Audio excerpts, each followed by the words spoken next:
Hi, today I want to share 3 tips on how you can better manage your time when you're studying.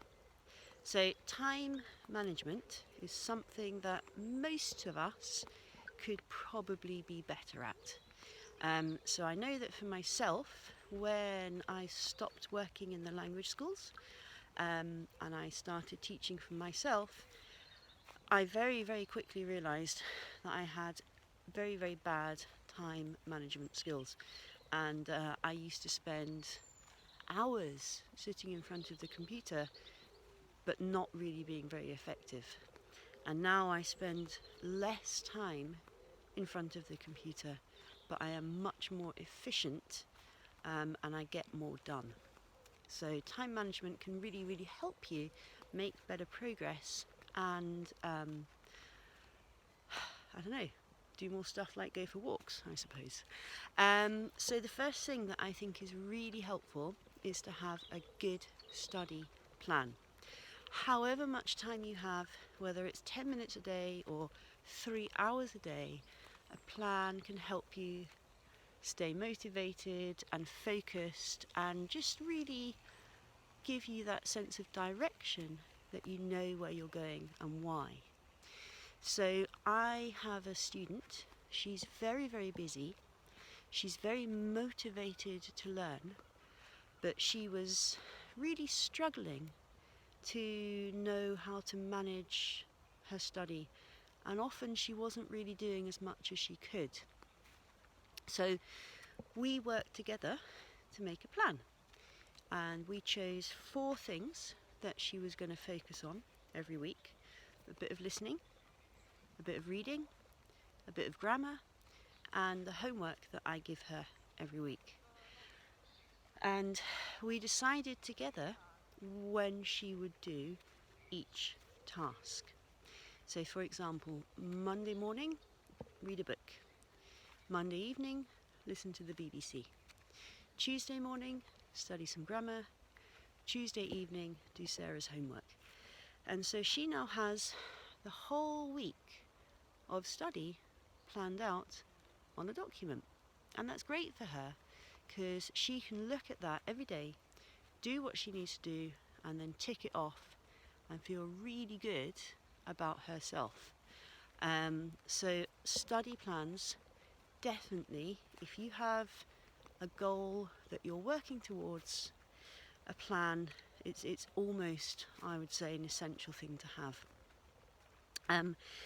The second thing is I've touched on this before, but I'm going to mention it again, break big tasks into small tasks.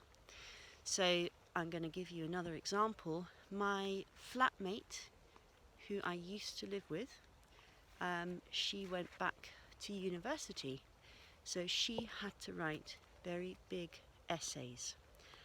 And she was working at the same time, and she used to come home at about 6 o'clock and cook her dinner and watch TV and not really do anything.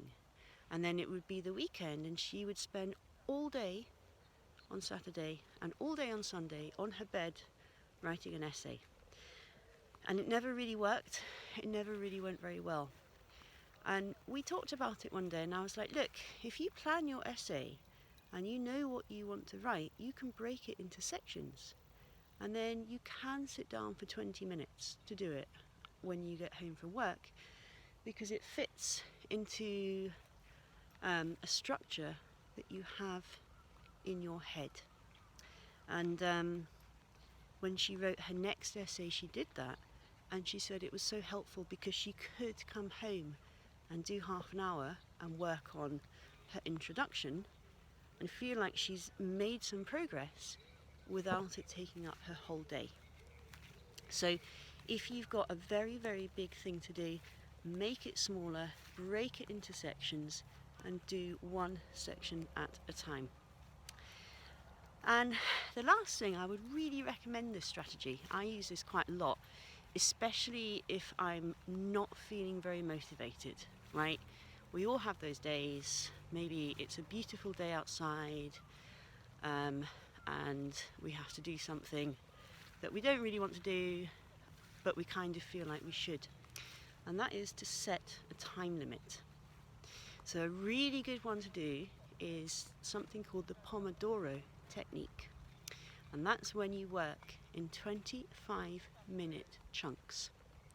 So you set your timer, you start work at 9 o'clock, you're going to work till 25 past 9, then you're going to take a 5-minute break. Then you're going to do another 25 minutes, and then you can have a longer break.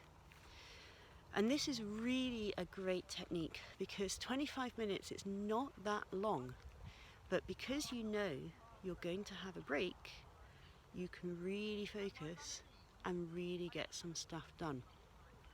And certainly for me, when I do that, sometimes I kind of finish my task after, 20 minutes.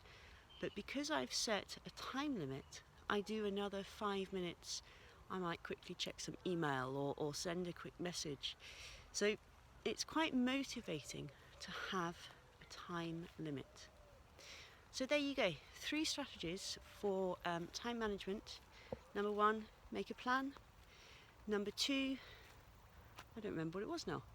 Number 2, break big tasks into little tasks, or at least manageable tasks. And number 3, especially when you're struggling with motivation, my brain is not working. I'm tired. When you're struggling with motivation, set yourself a time limit. I'm not going to work beyond 25 minutes, then I'm having a break. I think I need a break. My name is Sarah. I'm an English teacher and language anxiety coach. I help people overcome the fear of speaking and using English.